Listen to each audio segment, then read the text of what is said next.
Hello and welcome back to the Liverpool Groove. It's a day we've all come to know was to expect, but it's still one of them that you don't really want to think is real until you've seen the word yesterday. Mo Salah is leaving the club at the end of the season, and yeah, it's sad, isn't it? Like, obviously, we know he hasn't had the season this season that he would have wanted. I mean, it hasn't been a season any of us would have wanted really, but um said it at the time when he had the falling out with Slot in December. We both said it then. Didn't think he'd be at the club next season. Um, I'm glad we didn't do anything rash in January and try and sort of get him out the club then, because he deserves he deserves the biggest of send offs. He deserves it. The send off that Gerrard got, he deserves the send off that Klopp got, and some would argue more. Um, so this is all it's going to be. We're just going to talk about Salah. We're going to go over our sort of favourite memories from him. You see some of his accolades going along the bottom there. I couldn't fit them all on because there's too fucking many of them. Um, and yeah, it's just I said it last night on. I done a quick little TikTok, which was weird because I've never done one of them for this before. But um, I said it then. It's not. It's a different feeling than when Klopp announced he was going. That floored everybody. That was like a complete shock to the system. I think this with Salah, I think if we're all being completely truthful with ourselves, it probably is the right time for him to step away. Um, he gets to go on and try one more, different opportunity, different experience before his career's over. And obviously, we've had one of the greatest careers we've ever seen unfold in front of our eyes, week in, week out, and it's been an absolute fucking pleasure and a joy to witness it all. And it'll be hard to it'll be weird next season not seeing number 11 Mo Salah on the team sheet, but yeah, he's just been a phenom. He's been unbelievable. Yeah, it still comes as a bit of a bombshell to me. The timing of it, I thought it was a bit odd. I didn't think it was going to come. I didn't think it was going to come. I'll be honest. I thought he might have ironed stuff out with Slot, and if he'd have had win, that Slot might be here next season. Then that'd be him staying. I think what I'm getting from it is that the conversation has been had, and Slot will be here next season, and that's why Salah's chose other options. But I still think, I still think he's got a lot to give. I still think if we've got a different manager with a different system, he's got a lot to give, and he hits them numbers. He still gets his 20 goals. We've said before, like he's got the physique and the mental ability to go on for years and years. We're just not playing to suit his style at the moment, and I think he's feeling it. I think he's being asked a bit more of. He's probably running more than he ever has in terms of defensively and stuff, and he's at an age where he shouldn't be. So I'd like to have seen him be utilised down the middle and, get a bit of confidence, get a few goals, get more, you know, involved in the games than he has been, and then see what happens with new players in the summer. But, he knows his body. He knows where he's at in his head. He knows where he's at with his relationship with the manager and what's going on with the hierarchy and stuff. And, on 450 grand a week, unfortunately, you've got to perform every single week like he has done for 9 years. This season he hasn't. I think there's a number of reasons for it. I don't think most of them are on Mo Salah. As I say, I think you get the best version of Mo Salah under a different manager with a different playing style. But, for the wages he's on, I think he's feeling the pressure. I think the way the club's performing, the team's performing, it's on his shoulders and he's unable to carry it on his own anymore. So for that reason, probably is the right timing. Still a bit of a bombshell for me. I think he's one of the best players we'll ever see. I'm sad in the sense that it's just gone like a flash, hasn't it? It's been nothing but joy. We've had a few seasons where we've been a bit down, but we still had magical moments, and it's been very few of them this season, to be fair. But it is. I remember seeing him. I was on holiday in Turkey, and he was playing for Basel against Man United, and he tore them apart. And I was with Sound. I was like, I'd love him at us. And then he went to Chelsea, and then he moved on to Italy, and then we got him, and I was made up when we got him, and it feels like yesterday. So it's sad that time's going so fast. that's scary that one of our idols from when we were a bit younger is now, you know, he's been and it's coming to an end. Yeah, I think he's one of the best we'll ever see, and I think he's one of the last players that we'll genuinely have a connection with, because I think football's moved on from players loving fans and caring about them. I think you've seen even this week in social media some of our players after a poor performance showing off the watches and the cars and the clothes, and they're not interested. Whereas Mo Salah, you know, everything he done was for Liverpool. Everything he's done is for us, and he's very much part of our history, part of our lives. And it is sad to see him choose to go. But when you talk about legends, mate, there's none bigger than Mo Salah. He's on par with all of them. He's right up there, and he'll go down as one of the top 5 players ever to play for Liverpool. Possibly higher up that list, top 3. We'll all have our opinions on that. But in terms of the joy he's brought us as a footballer and the moments he's given us as many as anyone. So, yeah, legend. And I wish it ended a little bit differently, but he's made his mind up, and I hope he goes and finds a team that is going to utilise him, and he's going to get a boss payday, and he's going to play free-flowing football and can enjoy his last years. So he deserves that at least. Yeah, I think what he's wanted to do is avoid a sort of long drawn out saga, like all the talk last season with his contract and stuff like that probably wrecked his head, and he probably just wanted to get away from all that, because, as I say, with the whole thing in December, I think, as I say, I was one of them, didn't think he'd be in next season anyway because of that, and I just think he didn't want to prolong it. He's obviously had a conversation with the club, as you say, and there's been a mutual agreement there that, you know, his contract is basically getting ripped up a season early. And, you know, you've got people going, oh, we should have got a fee for him. It's like, I'm not asked. It's not my money. Like, and someone, I on TikTok, someone commented, oh, yes, we get to save 400 grand a week. I'm like, I'm not asked. Again, it's not my money. Like, couldn't give a fuck. Yeah, I wish it had ended differently. But it does seem like it's mostly on his terms that he's choosing to do this, and that's, you know, that's all most players ask for. And so, yeah, it's just been fantastic. I mean, obviously, you mentioned when he was at Basel, and you seen there was a player there. Then we were obviously linked with him at the time, and then Chelsea went and bought him, seemingly to stop us from buying him for no reason, for that reason only. I'd absolutely fucking detest Mourinho for that. Always says it. You only bought him because we wanted him. That's what it felt like. And then obviously they didn't really use him. And then, you know, he went to Italy, smashed it there, and then, you know, he comes to us.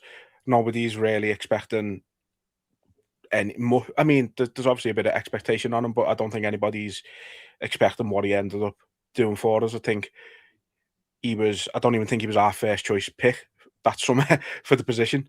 And then we go and get him, and he just smashes the Premier League single season goal record in his first season. And then he just never looked back. And it's just been, like you say, magical moment after magical moment. Like you say, everything he done was for Liverpool. Like, even the fact that he was just always available. Like, I think you could probably count on one hand the amount of games he's missed through injury. He's just been an absolute machine. And I was going to ask you that, where does he rank in terms of Liverpool legends all time for you? Because obviously, if you're looking at pure ability, there's others that you could put in there, like Luis Suarez, obviously, would be right up there if you're talking pure ability. John Barnes, a few others as well. But the overall package, ability, plus what they've achieved, the longevity with the club, and like you say, he's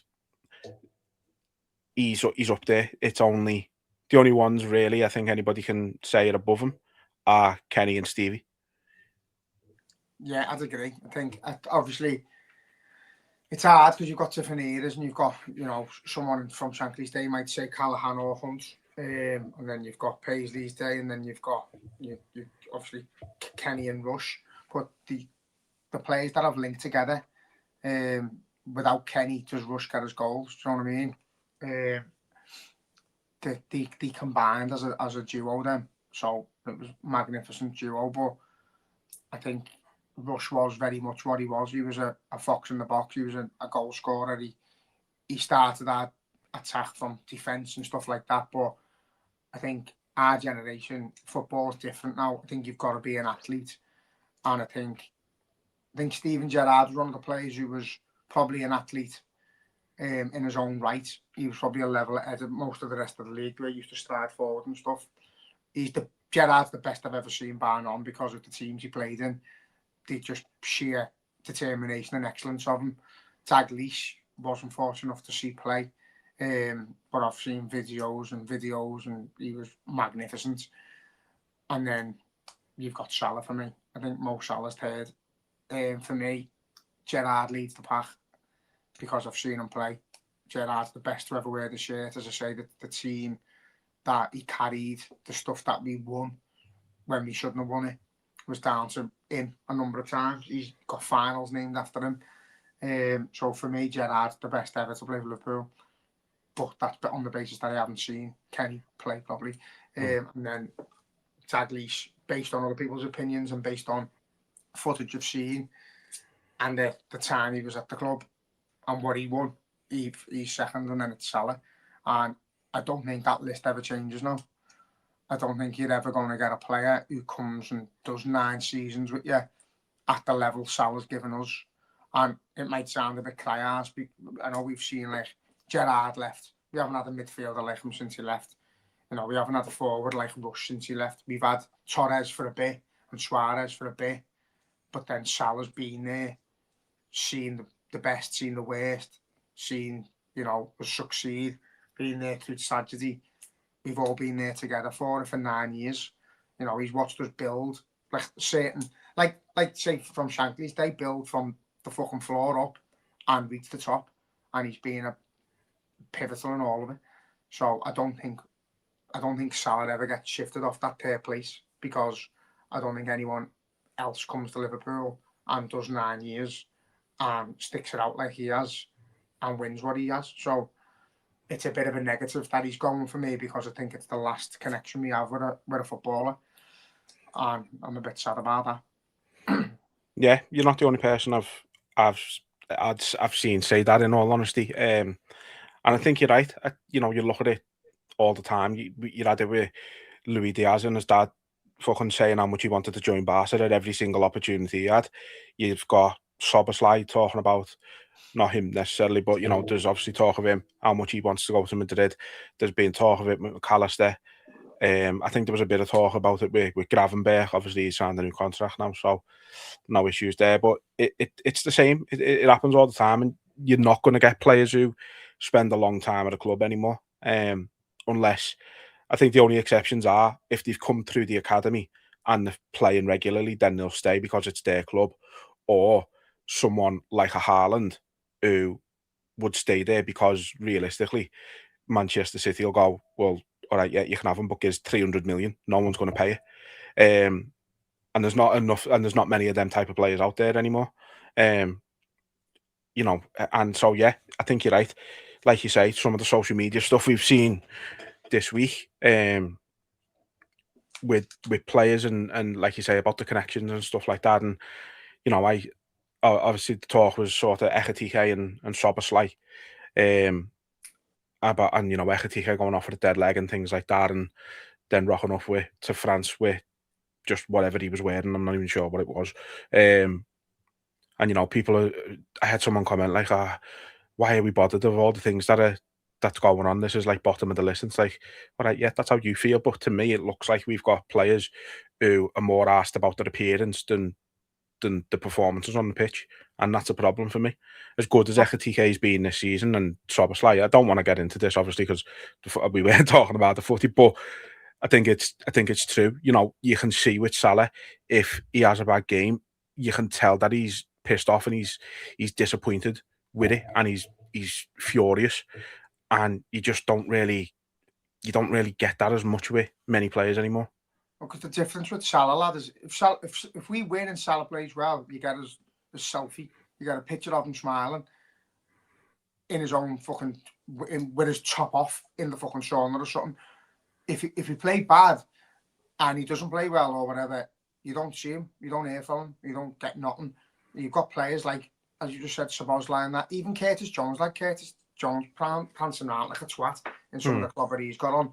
You know, when he, like, yeah, don't get into it, but you've got like the lack of connection between you've got some fans there who were fucking skinting themselves to go and watch them, and you've got Szoboszlai after a defeat with his Lamborghini and his 150 grand watch posting his watch online, and I just think you're so fucking far away from us as fans, as people.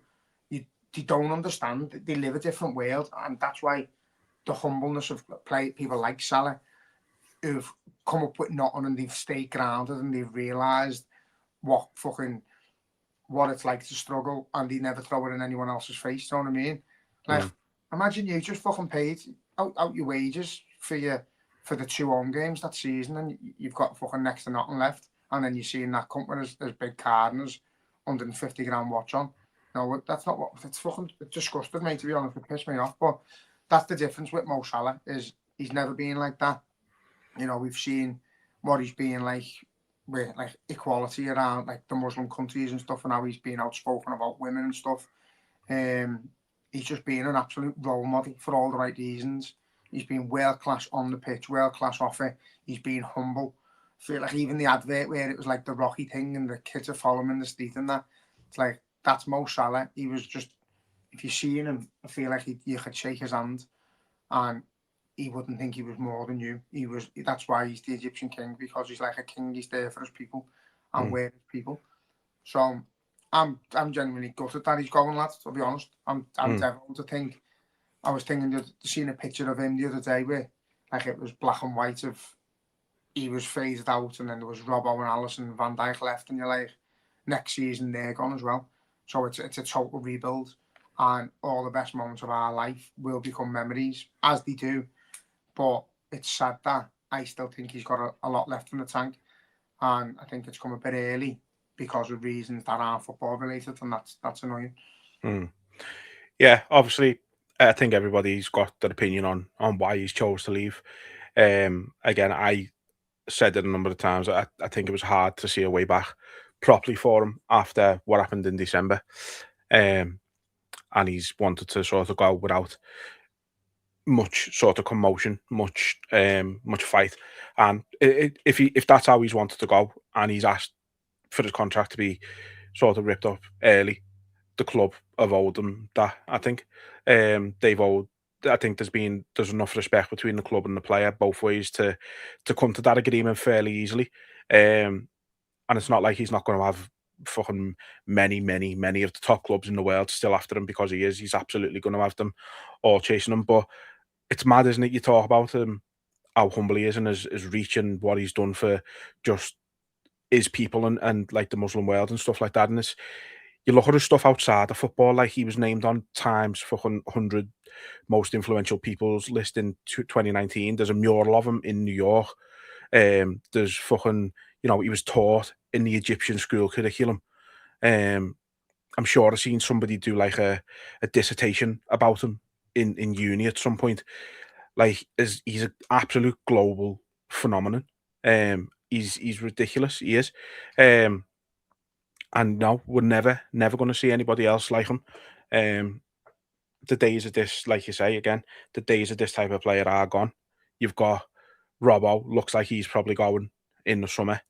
Alisson's just got a new deal, not a new deal, but an extension to his current deal to last until next summer, which I can see being the end for him. Van Dijk, I think his contract's up next summer. I can honestly see that being the end for him. And these are all the ones you'd associate with sort of that bit more humble side of things, not really not really bragging about loads. And obviously, if historically at least anyway, when they've played bad or when Liverpool have played bad, they're not on social media showing off. It's, if they are on social media, it's showing them back to work and things like that, and about putting it right. And we're about to lose all of that. The last remnants of Klopp's team is about to go in the next 3 to sort of 15 months, if you like.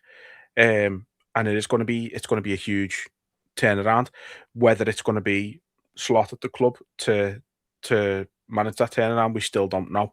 Again, we're at this point now where nobody really wants it to be Slot at the club. Most people are pining for Alonso.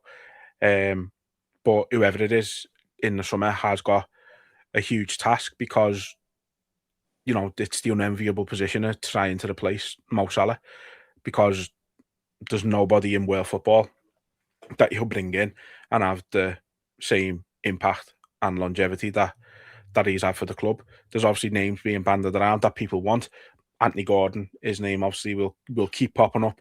Don't wind me up. I'm just saying names who are coming up. I like Gordon. I like Anthony Gordon as a player, as someone to wind Everton up with. But fucking hell, don't even breathe his name in the same as Mo Salah. Again, you know what? This is the problem. Is that I'm just a messenger. You can't believe it. No, there's no one. The problem is, you know, they're talking about a lease and that, but there's not a patch on Mo Salah. There's no one in world football that we could bring in that replicates what Mo Salah gives to us. So, you know, it'd be nice to bring in one of the top three. I've seen a video with Gerrard and Owen Hargreaves talking about what we need, and the same, we need to bring in one of the top three wingers in the world. But we're not in a position, the level we're at, where they're going to be interested by Liverpool. And that's the worry. You've got a manager that, you know, he doesn't breathe confidence into the team. I can't imagine him to make you feel fucking fantastic if he was to speak to you and say, you know, we want you here. I don't think he's going to put his arm around anyone and say, going to build the team around you, the next Mo Salah. I don't think that happens. You just, you know, so I worry for the future on the basis that I don't think we've got a manager who's going to convince people to come. I don't think we've got a hierarchy who are willing to spend what's going to need to be spent on a replacement for Salah. And I seen Arnie Slot talking the other day saying about, like, we haven't spent 450 mil. We've spent 150 mil with the players we sold. And he's right. It's bang on. So we haven't spent as much as we thought. But we need Champions League. We need to win trophies. And we need to convince people that Liverpool's the place to be. And I don't think Arnie Slot's doing that. So to go and replace Mo Salah, you know, it should be Mo Salah on the phone to players as an ambassador saying, you know, this is the place to be. We're losing all them type of players. We're losing all the leaders. And I do think we've got a few brilliant players there. I think we've got a few bits of quality that can step up. I think players like Kirkaz just goes like for like with Robbo sort of thing. Not ability-wise, but personality. He's meant to be a little bit mad, a little bit off the cuff. Bit of a joker, but dead loyal to all the lads and that. Plays a similar way to Robbo. But once we lose them four, I think you struggle, and I think it's right that you struggle because the four legends, aren't they? Yeah, they are. I just say I'm just a messenger with that. I'm just saying the names people are saying. Obviously, like I said, Michael Elise is probably the main one people seem to want. I seen somebody sent me a picture today of somebody wanting Phil Foden as his replacement. Like, can't even get in City's team anymore. No. I don't know what's happening here. I think Evertonians are setting fireworks off because Salah's leaving. But it's I know, yeah. There's fireworks going off. So apologies if you can hear. Well, you can hear them because I can hear them through my phone. So yeah, apologies for that, everyone. But yeah, no. Look, it's like I say, it's going to be a big transition. But then, you know, we've been through three. It's going to be the third fucking transition we've been through in the last 4 seasons. It's like we're getting used to transitions now. But again, it just annoys me that we should have, like, we spoke about it like a couple of years ago when we said, like, if Harvey Elliott sort of thing is going to be, if Harvey Elliott's going to fight for that position as Salah, then at least he's playing behind Salah and he's learning the traits and learning from him, and then he got fucking through under the bus. But we realistically should have bought a player in who was going to take that place. The mantle should have been passed on. Shouldn't be replaced. You know what I mean? Fine. The only good thing for whoever's going to come in is the fact that you are starting because Mo Salah's no longer here. Because Mo Salah being in the squad, even if you are Elise, you're not 100% getting in because Mo Salah's still there. So with him not being there and we haven't got another right winger, whoever comes in is our starting right winger for Liverpool, hopefully playing in the Champions League, hopefully I've just won a trophy. So you can look at it from both sides, but I just think we struggle. I think we struggle to get anyone. And Mo Salah weren't world class when we signed him, but he come into a really good side who were building. I don't see that same level of quality in this current side. I think we've got a number of players that need to change, a number of roles that need to change. So I think it's going to be hard to sign players into a disjointed Liverpool, as opposed to Klopp was selling Salah a dream. Come in, be our right forward in this type of system where you're going to get goals. And he's a fucking winger. He's outscored Wayne Rooney, who was a striker all his career. He's outscored all the top strikers. He's a fucking winger. He's never played up front. He's an actual right winger. It's unbelievable. It's crazy how good he is. Yeah. People forget that he's an actual winger. And if you look at his assists, it goes to like he's got more. What's as you say, the most goal contributions for a single team in Premier League in Premier League history. How long was Ryan what is Giggs it? going, I've got lad? it up here. 281 goal contributions for Liverpool in the Premier League. 189 goals and 92 assists. In 9 years, I think Ryan Giggs was playing about 20, weren't he? Yeah, something like that. He played till he was about. Yeah, because it was like 90. He played in the very first Premier League season, I think, and he's as a kid, Ryan and Giggs, then winger. Yeah, Bizarre. It's madness. As I say, I mean, his accolades speak for themselves. Most ever what's the word? Player of the year, PFA Player of the Year, most ever FWA Player of the Year, most ever Golden Boots. Like, he's just been ridiculous, and now you're not gonna replace him. Which is, again, it's a hard sell, that alone, for anybody. Like you say, I think the only thing that you can say positively about it is Salah's not here, so you are going to start, like you said. Obviously, it looks like Harvey Elliott's going to be coming back to the club in the summer, so I guess, I don't know, is he giving a go in pre-season there while we're waiting for someone to come in? Like, it's obviously not even close to a replacement in any way, shape, or form. And I love Harvey Elliott. Never wanted us to let him go in the summer, but like, you're talking about Mo Salah, and I think we're probably going to end up in that situation that we've had with Gerrard, as you said earlier, whereas we've never really replaced him since he's gone. We've never replaced his impact, his contributions to the team, and what he gave to people. Obviously, we've had great midfielders come in since he's left. Obviously, Milner, Henderson was there with Gerrard, which was perfect. Really, it's exactly the situation that you're talking about. We wanted with Salah, where his replacement gets to play with him for a few years and then take over properly, and it worked wonders with Henderson. And it's exactly what we should have had with Salah. But yeah, it's just going to be mad next season. Football's dead fickle, lad. It moves on, doesn't it? Dead quick, and it's like you know how it is. Like we could never. We were laughing about Klopp, weren't we, saying like we'll never fucking ever feel that love again. And then Arne Slot won the league in his own little way, and we were like, wow, how incredible that is. And there was times where we were like saying Klopp wouldn't have done this, but Slot's done that, and it's better. And it is. Football's very fickle. So as soon as a new person comes in and they hit the ground running, then Salah does become part of history, and you can accept it because the new person stepped up to the plate. But it's just getting someone. It's just the thought of not having him there, that as a leader as well. Like them days are gone where players grab the club by the scruff of the neck and they pick them up on their own. Salah's done that for us a few times, and I think there's been times where we've been struggling, and you've got leaders like your Salahs who step up and they have a conversation. And if you look at all the posts from new players, old players he played with, saying how like integral he's been to them getting, feeling part of Liverpool and getting the confidence and playing better and becoming better players and better people. It just all the accolades speak for themselves, lad. And, no one's putting words in anyone's mouth. He's a hero to everyone he's played with, everyone he's he's mentored. He's just a fucking top fella, top player.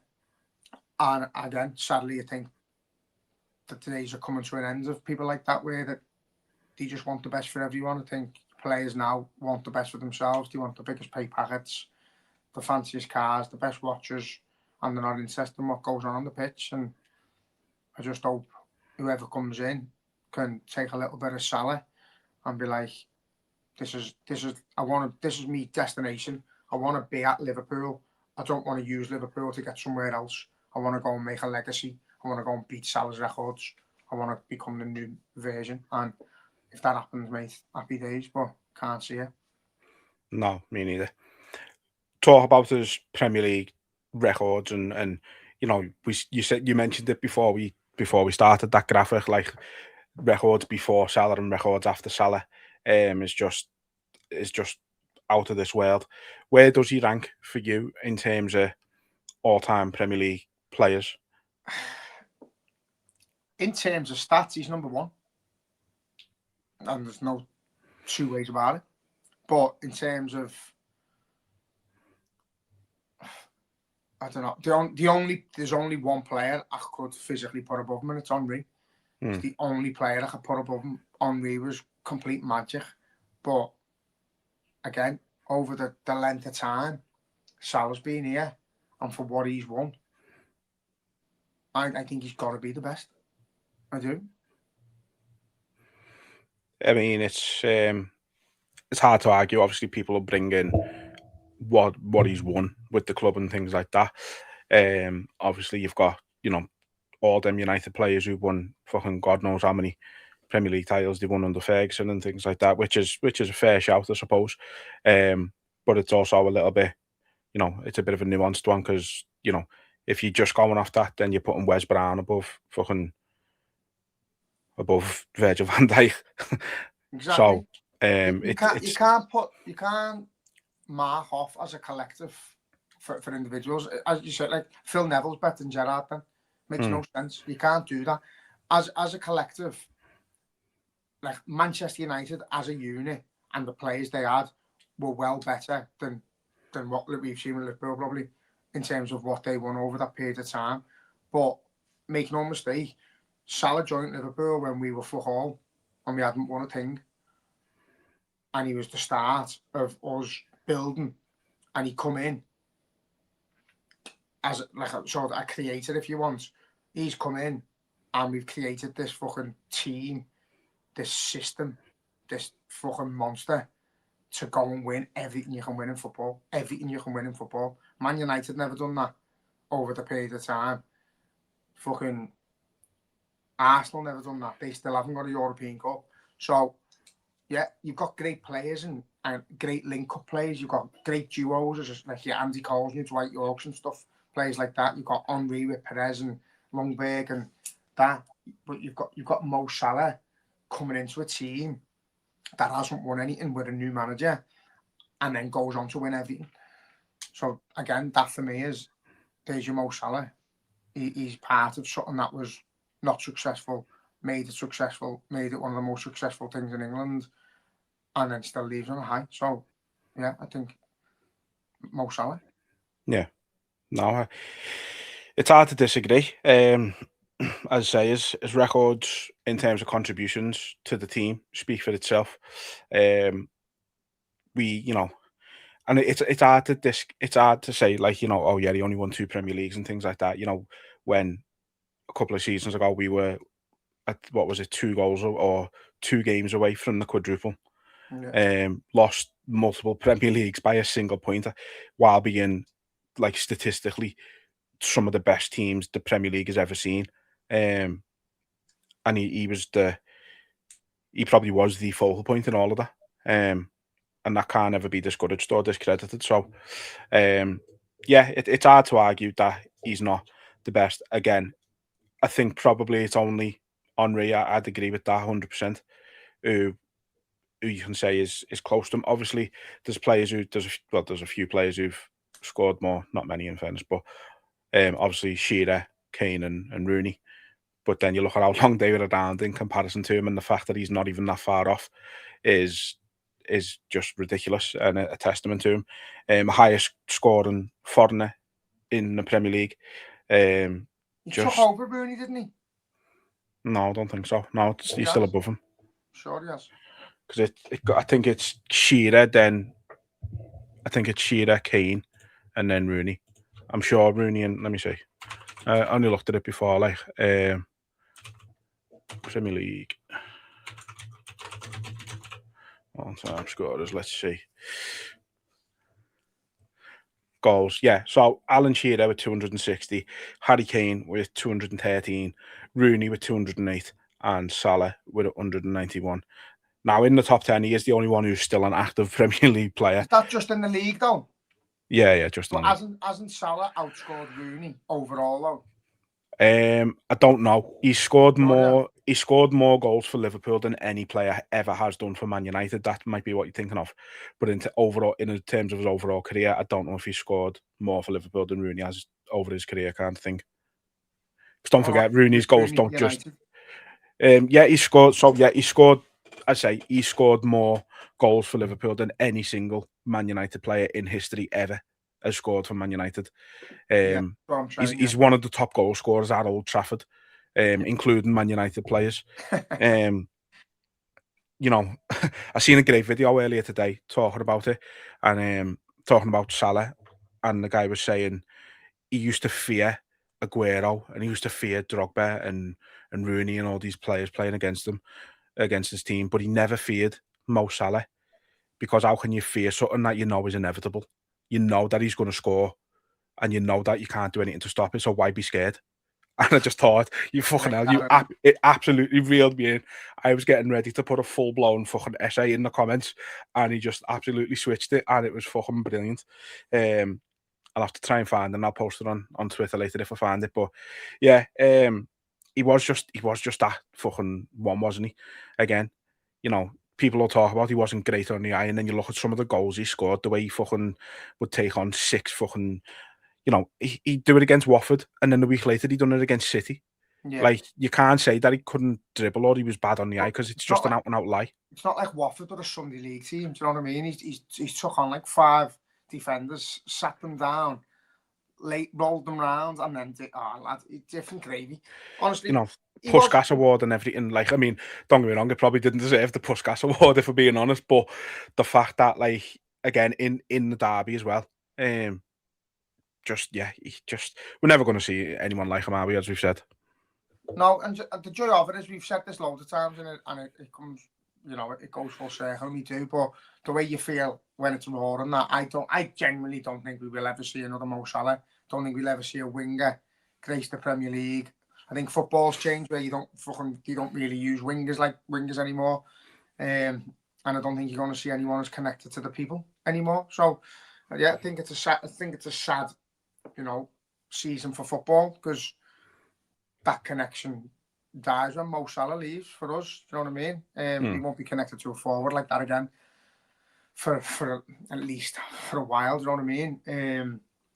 But yeah, I think he's just been ridiculous, and it's been a pleasure. And when you say he wasn't easy on the eye, and I think that's why Henry, for some people, edges it, because he was like elegant on the ball and that. But when you watch Salah, he doesn't get the credit he deserves from anyone outside of Liverpool. He never has. He never will. I'm enjoying seeing like people coming out of the blocks now with credit to him and noticing how good he's been, and people who haven't really fucking batted an eyelid about him now saying how good he is and stuff like that. But yeah, I'm glad he's getting all the recognition that he does deserve, because he's been the best player the Premier League seen for 9 years straight. So I just hope he goes on to a team where he can carry it on. Maybe he goes to Munich and there's a little bit of a swap going on there, but I can't see it. Never know. You never know. It's going to be a bit like when Gerrard announced he was leaving, isn't it? And he's going to go to all the away grounds, and they'll be giving him a standing ovation if he comes off early or comes on and things like that. And it's no less than he deserves. I think people will start finally understanding how good he was and admitting it, really, because I think it's just denial for a lot of people. But he is just phenomenal, as I've said a number of times during this episode. I just hope he does a Gerrard if he goes if he plays against Chelsea and they applaud him and says, you know, it's nice to get it today, but they've done nothing but boo me for the past 15 years, so I'm not really bothered. Yeah, look, gonna wrap it up in a minute, but your little Jedi did throw a couple of questions in. He has thrown a mad one in there as well, which I'm going to save for next time, simply because it's not really related to Salah. We've already kind of touched on one that he asked, which was, you know, where does Salah rank in terms of Liverpool legends? And then he said, like, you know, most will agree you can't really replace a generational talent like this. But do you think, what he said, do you think that adds another level of pressure on anyone we bring in the summer to replace him? I think you can see it both ways. You know, it can be motivational pressure to come in and try and replicate what Salah's done, or to get close to it and get that appreciation from the fans that you're trying to. You know, we don't want anyone to come in and be Mo Salah or play the same as Mo Salah. He'll have been and gone. We'll have witnessed that greatness in his own way. We want to see a different type of greatness in a different type of way now.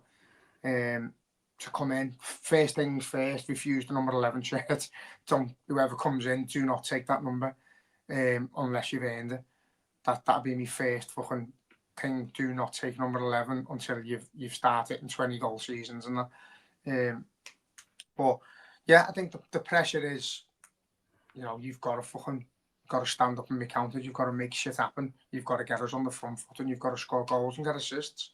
But, you know, I think coming and playing alongside Mo Salah is equally as much pressure, because you've got that demand on you from somebody like him, and he's not going to be there to put that demand on you. So, yeah, I think it's going to be tough for whoever comes in, but we know, and we've got to be logical about it. Whoever comes in is not going to be Mo Salah, and they're not going to be as good as Mo Salah. So you've got to give them time to get to grips of how we want to play. And again, that's another worry for me, because fucking, I don't know whether we'd bring a winger in the way we play. We'd probably get a centre half. So yeah, I think whoever comes in, you'll get the time off the fans at the very least. And just fingers crossed, they can just play with a bit of freedom, a bit attacking, and we can see them get off to a good start. But yeah, as I say, I'm not 100% confident we'd even look for a winger, because we don't utilise them. No, I think it'd be up to whoever's the manager come the summer to sit down with whoever we bring in and put their arm around them and go, look, forget about the price tag, forget about what the media are saying, forget about what Salah's done, but don't sort of try and think you've got to match that immediately. Just go out, play your game, do what you do, and the fans will love you. And if it is Elise as the one many people want, you look at the numbers he's putting up in Germany for Bayern, and you know it's an exciting signing if it happens. So we just got to wait and see. But say all we can do now is plod on for the rest of the season. Try and get to Budapest, try and get to Wembley, make sure Mo Salah leaves with one last medal around his neck, and then we can celebrate through the city again, as long as if it's in Budapest.